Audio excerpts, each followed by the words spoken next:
So here we are. Today on the show, we have our first Friday football recap of 2025. I wish I could say I had good news to report, but unfortunately, I don't. Two of our local teams had their season openers last night, and for Chino Valley, they had to wait a while before they got onto the field. That big thunderstorm we had roll through the Tri-City area last evening, that resulted in an hour-long delay for the Cougars due to lightning. And when they did get the game going, it was a rough start for them. Within the first 4 minutes of last night's game, Arizona Lutheran rattled off 3 touchdowns, 2 of them off turnovers, and it did not get much better from there as the Coyotes kept piling on the points. Chino did score in the final minute of the game with Hunter Boudreau hitting Maddox Brazier with a touchdown pass for a final score of 58-6. Like I said, rough start for Chino Valley, and here's hoping they can rebound next week when they host Highland Prep. It was also a rough night for Mare on the gridiron last night. They traveled to Williams for their season opener. They also suffered a lopsided loss, getting beat by the Vikings 52-0, and pretty harsh game physically for the Wildcats as new head coach Corey Radford reports 3 of his players wound up having to go to the hospital, so hopefully they're doing okay. Definitely not the way we wanted week 1 of our local football season to go, but, still, we got a ways to go in 2025, so best of luck to Chino Valley and Mare moving forward. As I said, Chino hosts Highland Prep next week, and Mare will have a Thursday game next week. It's their home opener versus Superior. Also next week, Prescott and Bradshaw Mountain have their season openers. The Bears open at home next Friday versus Arcadia. The Badgers, they are on the road. They will be playing in triple-digit temperatures at Greenway High School. And as always, that game will be broadcast live right here on the news, 1490 AM, 103.5 FM, online at kyca.info, and you can also watch our live stream of the game on our Facebook page or our YouTube channel, KYCA Digital. Other non-football scores from last night. It was also a rough start to the 2025 season for the Yavapai College volleyball team. They dropped both their matches at the Arizona Western Tournament, 3-0 to Glendale and 3-1 to Central Wyoming. But there was one bright spot we had in the local sports world yesterday. At the Hope International Tournament, the Embry-Riddle volleyball team came back from a 2-1 deficit to get the deke over Bushnell University 3-2. Another good game by the A-bomb, Manella Chu, as she tallied 17 kills. Emma Barber notched 14 kills, 15 digs for both Hie Louie and Alexis Krieger, and 26 assists for Alice Tucci. Embry-Riddle, they unfortunately, second match of the day did not go their way as they lost to Dordt University 3-0. Still, at least we had one win in the local sports world, so that is, as I said, good news. And speaking of more good news, now a lot of you know how I feel about the current state of Major League Baseball and how all the new rules over the last few years and the over-reliance of analytics have corrupted the game. And there are times when I feel like I'm the lone voice in the wilderness when I'm preaching this stuff. Well, no more. I guess I do have an ally, even though he doesn't know that I am his ally. Bob Klapisch, longtime sports writer, also feels that Commissioner Dunderhead, Commissioner Rob Manfred, is bound and determined to ruin baseball. In fact, that's the title of an article he put out this week. Why is Rob Manfred trying so hard to ruin MLB? Now, Klapisch does not rail against the obsession with analytics and the new rules like I tend to do. What he does is he focuses on Manfred touting expansion to a 32-team league and the proposal to establish 4 8-team, well, I guess they would be conferences. It's kind of like conferences like, say, the NBA or NHL has. completely doing away with the National League and American League East, Central, and West divisions and making the divisions more geographically oriented, meaning the National and American Leagues will basically become meaningless. Well, then again, with the increased interleague play and the designated hitter now in both leagues, I think both leagues are already meaningless anyway. Clappish also points to the blackout rules where people who subscribe to MLB streaming services can't watch games in their home markets, which to me is just level 10,000 stupid. How are you supposed to build a fan base if you can't watch your hometown team? He also talks about how music at ball games is almost constant and turned up so loud you can barely have a conversation with the person next to you. Now, look, I like music, but we're not talking about a rock or a metal concert here. Keep the volume at a level where you can actually talk to your friends and family who are with you. Clappish also says something that I've been saying for years, and I will quote from his article. Clappish directed this question to Commissioner Manfred. Quote, "Who at MLB convinced you that baseball's evolution has to come at the expense of the traditional fan base?" Bingo! Guys my age, or who are in their 60s and 70s, who have been following the game for years, quite a few of them feel like MLB has turned its back on them. A nice thank you for all the decades, all the time we spent watching games and listening to games and going to games, after all the money we've dropped on tickets and merch and viewing packages. Now it's like, hey, you know what? We don't want you. We want to attract a younger audience. Okay, fine. I understand. You gotta grow the fan base, but you don't do it by alienating an entire section of your existing fan base. What's the point of saying, oh, hey, we got 2 million new fans who are between the ages of 18 and 30? It's like, yeah, but you also lost 1.5 million fans between the ages of 40 and 65. So you're not really growing your game much. Growing the game means we've added 2 million fans and we didn't lose any of our existing fans. That's growing the game. Even I can do that math, and I stink at math. Oh, man. But you know what? While there are people who aren't thrilled with the current state of MLB, I don't feel like there's enough pushback from the fan base on this. I mean, I'm sure some of them will just lap up whatever changes MLB dishes out, and they just smile and say, "Thank you, sir. May I have another?" Or they aren't thrilled with it and just shrug their shoulders and say, "Oh, I'm a baseball fan, so I'll go along with it." If you don't like things that are going on with MLB, raise a stink about. A massive stink. If millions across the country take to social media to tell Cracker Barrel that their bland, lazy-looking new logo sucks, well, baseball fans en masse can rise up and tell Rob Manfred to stop screwing up the game. All right, folks. Anyway, 541-1016 number to call here. 928-541-1016 number to call. I mentioned about Prescott having their season opener next week on the gridiron, and guess what? We're going to talk more about the 2025 Prescott football season because I have some members of the Prescott football team in the studio with me today. I've got their defensive coordinator, Tyler Brusso, in the studio with me, along with a couple players. I have Noble Ortega. I have Trace Overton. So we're going to talk some Badger football as we get ready for our first Badger football game broadcast of the year next Friday at Greenway. We will be back with more right after this.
We are back here on the Tri-City Sports Roundup. John Rust with you here in the studio with me today from the Prescott football team. I have defensive coordinator Tyler Brousseau and two players from Prescott as well. I've got Noble Ortega. I've got Trace Overton. Guys, good morning, and thanks for joining us here on the show. Good morning, John. How are you doing? Doing okay. So, Tyler, I'm going to start with you here because, next week is going to be the season opener for Prescott, but we got a little sneak peek of what Prescott could look like in 2025 because you guys had a scrimmage Wednesday night. You took on Poston Butte and Peoria.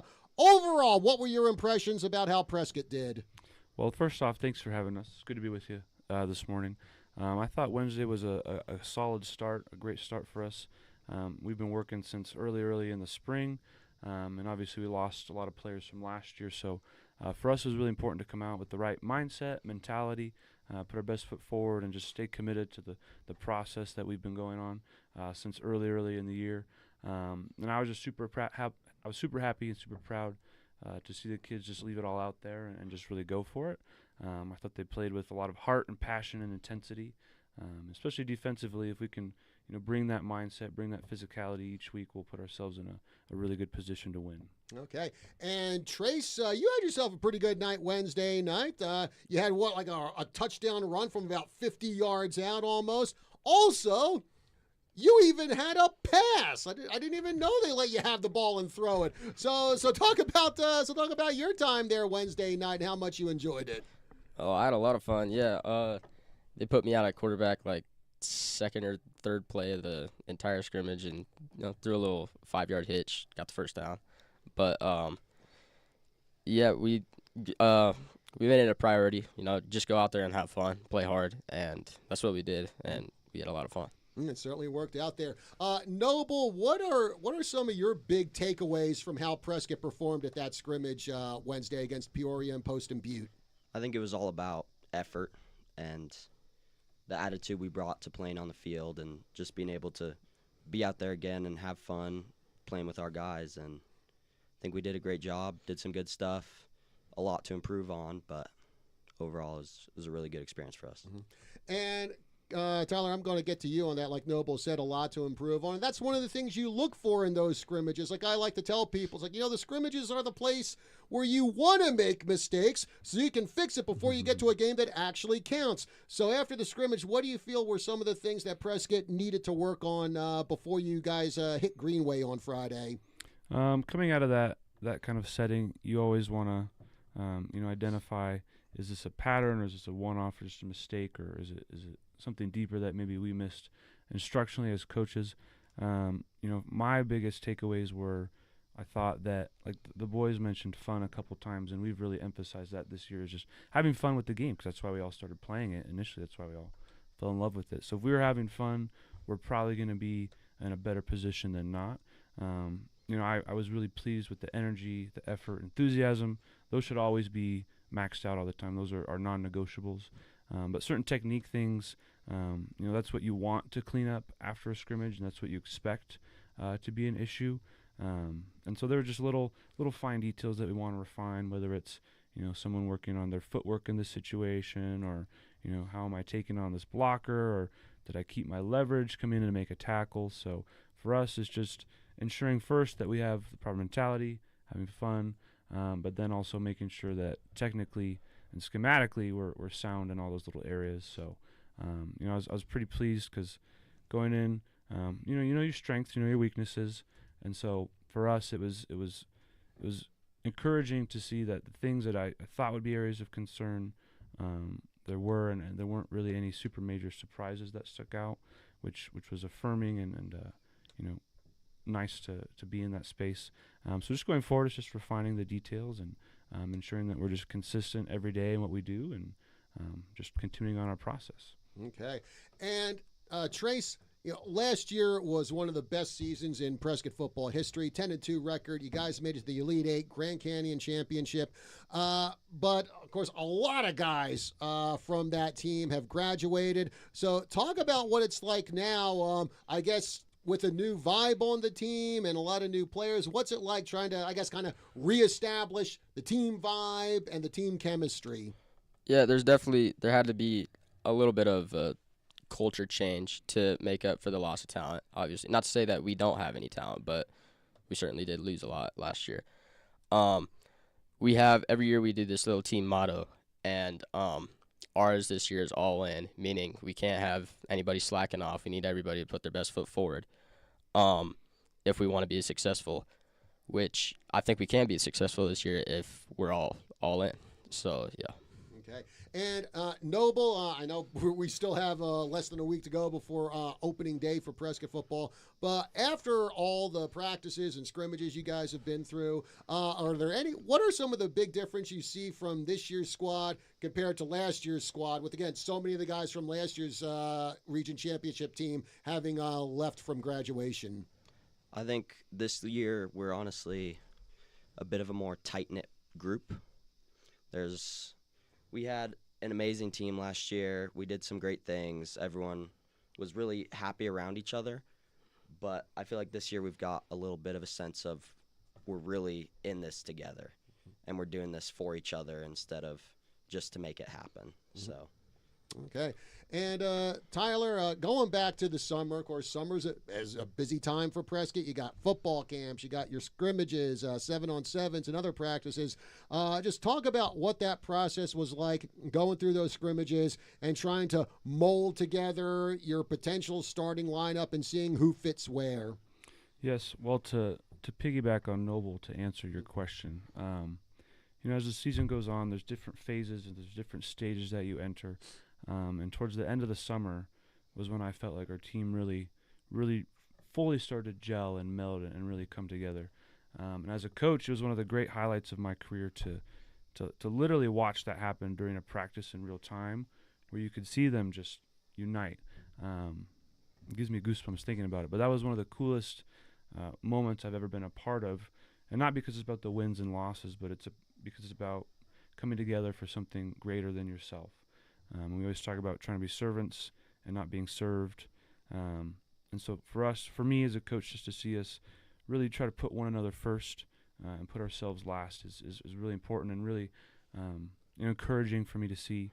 And I think that just shows their commitment, their dedication, their willingness to trust and buy in and put their full effort just into everything we do, whether it's in the spring camp, the summer camp, or the fall. Their dedication and commitment has been outstanding, and I couldn't be more grateful for them to be willing to put in that much. Okay. Now, Trace, I'm going to throw it over to you because you're going to be a major part of the offense this year. So just break it down for us. And going into the game with Greenway next week, how does the Prescott offense look this year? Again, you've graduated almost your entire backfield from last year. So how are things looking for the offense this year? Our O-line is definitely going to be the centerpiece of it. We're going to have best O-line in 4A, I think that's for sure. So we're definitely going to be a ground and pound, real physical type of team. We do have some good receivers like Kenny and Jake Diener to, air it out, even it out a little bit, keep the defense on their toes. But we're definitely going to be a more ground and pound, unlike last year. Okay. And Noble, your main focus is going to be on defense. In fact, according to Coach Brusso here, it's like you're going to be doing basically, I guess, everything on defense this year. So just give us your take on how you feel the defense is looking for Prescott as you get set to face Greenway next Friday. I think we're going to be going out for a real fun, physical game, and it's just all about flying around and being fast. Most of defense is effort. You get out what you put into it, and I think we've got a group that's going to do a really good job at giving it everything they got every time we go out there. Okay. And Tyler, let's look at special teams, and probably one of the biggest holes to fill there is going to be in the kicking game because, of course, we had Johan Gunderman last year, and, Johan was an incredible receiver, also an incredible kicker, so that's obviously some big shoes to fill. So how are things going there, looking for a new kicker? Special teams is the epitome of effort and desire. And in my experience at most high schools, it's very challenging to find kids who want to, dedicate themselves to special teams because and fair enough, as a 16-year-old, you want to be the centerpiece or you want your moment in the spotlight. But special teams is kind of the opposite of that, if you will. So again, to their dedication, their effort, their willingness to commit, It's been great to see them jumping in, hustling down the field, flying with reckless abandon. Johan was a really great kicker. He was super talented in multiple different facets. But we have some young guys coming up who, will do a great job filling in those shoes and continuing on to put our defense when we're kicking off in a good position to take the field, and then on the return game, giving our offense good field position to hopefully drive down and score and keep the train moving. All right. Well, folks, we're coming up to a break here on Tri-City Sports Roundup. In the studio with me today, I have Tyler Brusso, defensive coordinator for the Prescott football team. Also, two players from Prescott football. I've got Trace Overton. I've got Noble Ortega. And we'll be talking more with them on the other side of the break, getting ready for next week's season opener versus Greenway, which KYCA will broadcast. Get you ready for the 2025 season and talk about some other things involving these guys. So we'll take a break now, and we will be back with more right after this.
Hey, folks, welcome back to the Tri-City Sports Roundup. John Rust with you here. You know, while we're talking about football on this show, got to remind you that we've also got football today on the team, 1450 AM KNOT, our sports station. It is a college football doubleheader today. In fact, right now, the broadcast has begun for, well, I like what you called it, Tyler, Farmageddon between Kansas State and Iowa State. So that game is getting started right now on the team, 1450 AM KNOT. Then at 3 p.m. today, we've got Fresno State versus Kansas. So college football doubleheader on the team, 1450 AM today. Also on the team tomorrow, we've got Major League Baseball, one of the most historic rivalries in MLB. We've got the New York Yankees versus the Boston Red Sox tomorrow at 3 p.m. on the team, 1450 AM KNOT, where we are starting to ramp up our local sports coverage and our local sports interests over there as well.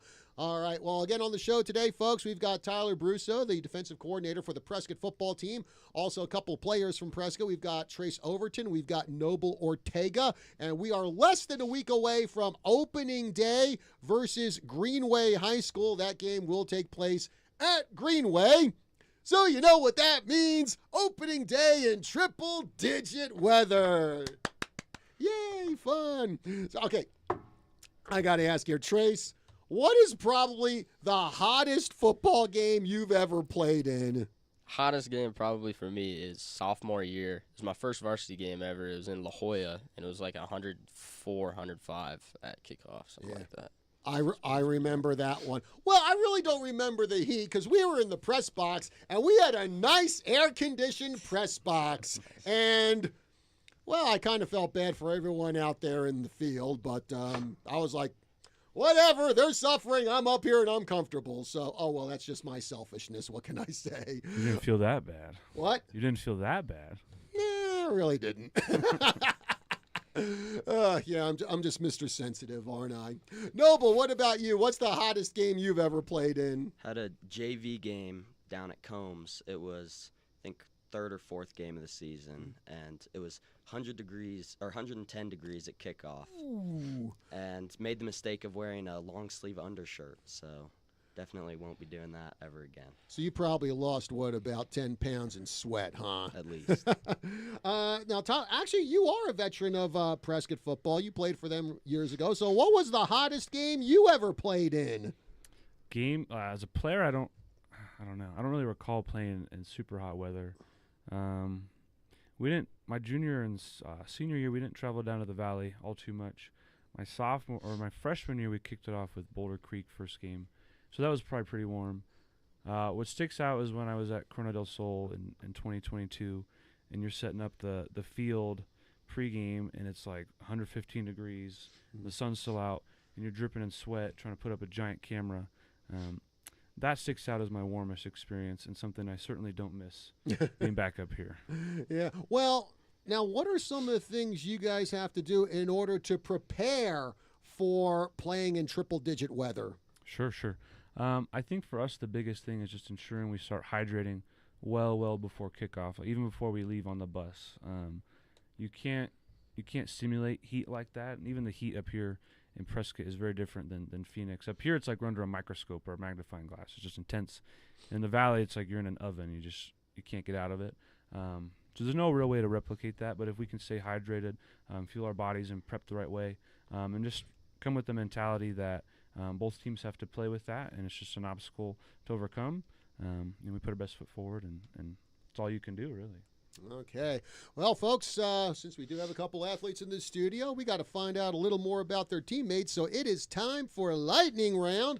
And unlike the previous few times I've had athletes on the show where I just sprung this on them as a surprise, I decided for once I'm going to be nice and forewarn them about that.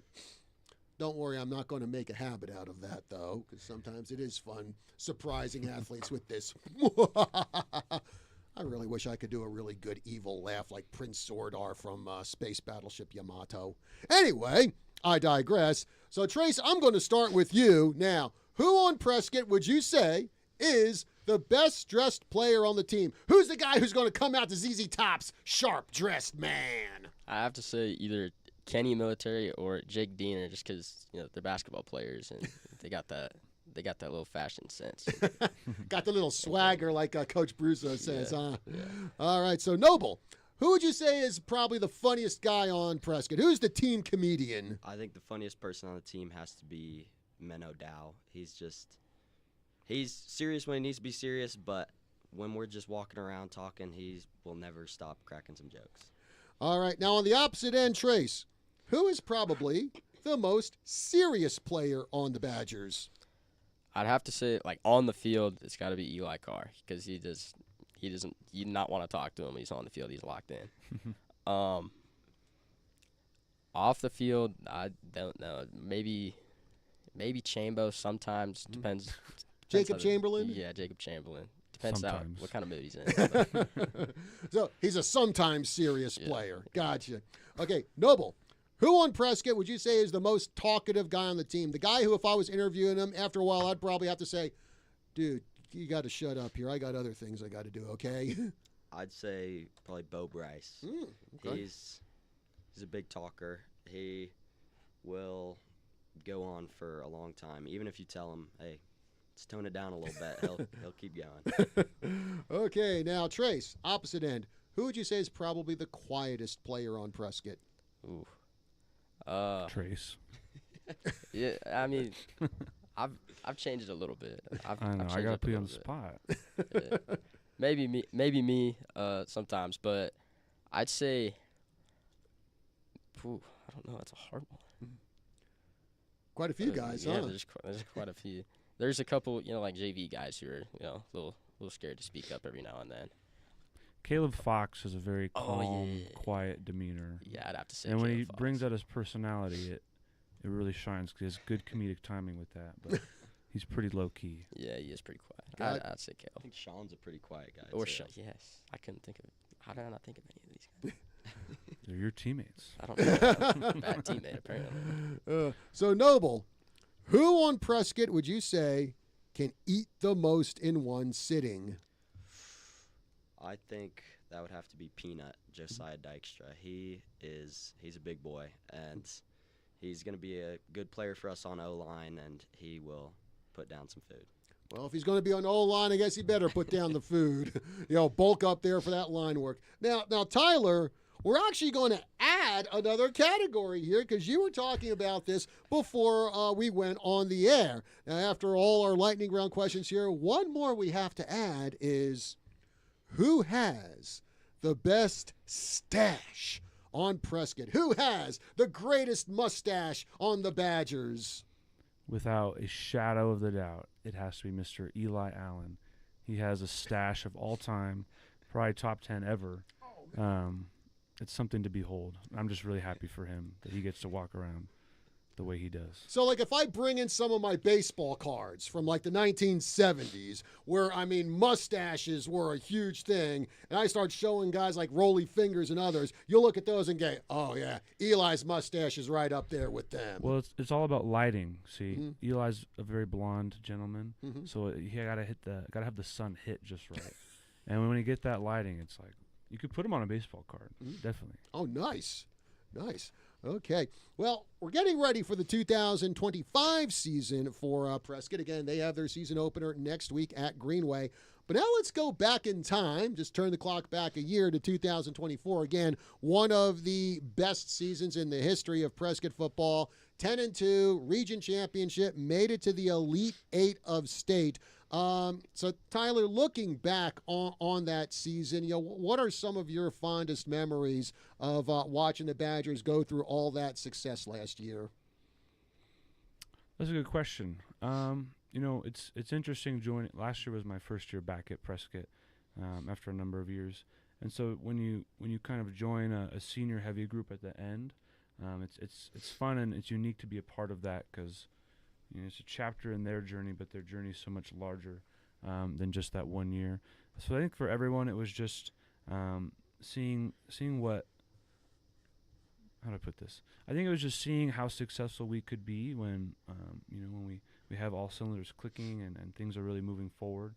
So just to see them experience that level of success on the field, reaching double-digit wins for the first time in a number of years, and getting a home playoff game, which they've had a couple here recently in the last few years. And when I was coming up playing, that was a really big deal, and they've routed off a few here recently, which is just an awesome experience and moment for just not only the kids but the community as well. So just to see them enjoy that ride and just achieve, some of the higher goals that we had set just in terms of reaching our potential was really, really, really fun for me to be a part of that. And now we just reset and look forward.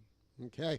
And Trace, probably one of the highlight games from last year, along with the state playoff victory against Vista Grande. The game you guys had down at Northwest Christian, which actually I had on my top 10 local games of the year list for 2024-2025. A 1-point win for Prescott. All came down to Northwest Christian trying to go for the 2-point conversion. You stopped them. Just what are some of your memories of that incredible win against Northwest Christian? Yeah, that game was towards the beginning of the season. It was like a third game, I think. Mm-hmm. So our defense, we were still figuring some things out. But so we weren't as refined as we ended up being towards the end of the season. But it was a battle of grit. Honestly, our offense came up with some big plays to help our defense out. And so it was definitely a team win all throughout the entire game. Okay. And Noble, let's go into the postseason here. And we were talking about the hottest games you've ever been in. I would imagine last year up at Snowflake was probably one of the coldest games you've ever been in. I know me and Kelly Cordes, we had to do the game on the roof of the press box because there was no room at the inn there, a.k.a. the press box to broadcast the game from. I think it was down to about the low 30s by the second half. So, I mean, just talk about what it was like playing in those freezing cold conditions over in Snowflake. Yeah, that was definitely a chilly one. It's something that I've never been in before. It's pretty unmatched. It's hard to stay warm. You're on the sideline running back and forth, making sure you're ready to go for your next time to go in. And it's just a tough conditions. Mm-hmm. Okay. And then Tyler, like I said, just so many guys from that team last year having great years. A lot of them have graduated, but when you look at the talent that you have back for Prescott this year, and you also look at what some of the other Grand Canyon region teams have coming back. What are your thoughts about Prescott making another run for a region championship?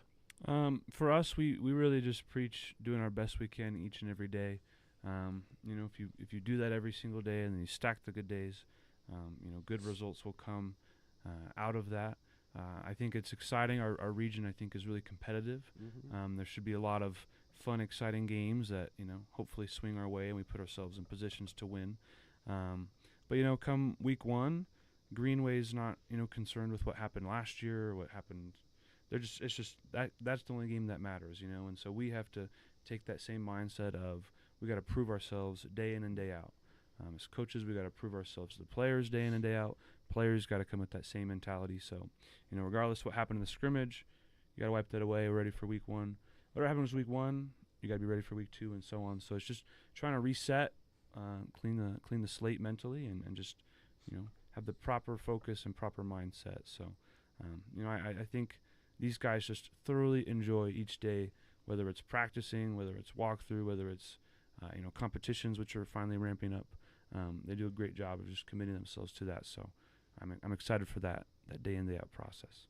Okay, and Trace, just tell us how much you're looking forward to next week's season opener. I can't wait. We've been working hard since spring, early this year. Just itching. We were itching to get the pads on, get the pads popping just last week at the scrimmage. And now that it's game week, we are stoked to finally be able to play some real football. Noble, what about yourself? How much are you looking forward to next week's season opener at Greenway? I think it's a great chance to prove what we can do and show what we can accomplish on the field, but not stay. We need to go into it being ready for anything and know that it's going to be a hard game and it's going to be a real fun time for us.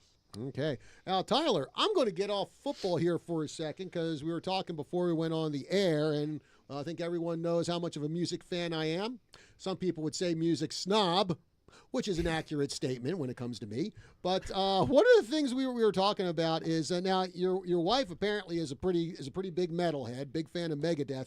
You kind of go the opposite end. You like more the instrumental music. In fact, you say you're a big fan of movie soundtracks, and some of your favorite artists being, of course, John Williams, the master of the movie soundtrack, and Hans Zimmer. So just tell us how you fell in love with that kind of music. I will answer, but I got a question for you. Okay. After. Okay. Okay. I don't know. I think just growing up with different, you just watch film and then that just the soundtrack, the music, the scores, they stuck out to me. And then as you get older, you kind of get into the weeds of more things. I really love classical music and film score, particularly just because there's so many layers to each composition, each melody. And for the way my brain works, it's very fun.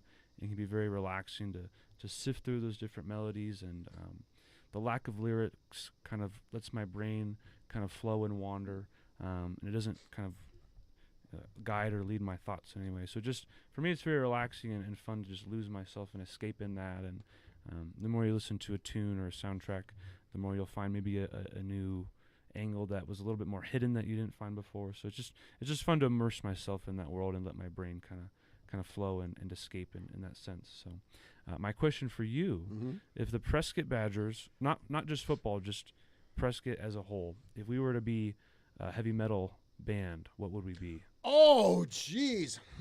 If the Badgers were a heavy metal band, let me think about that.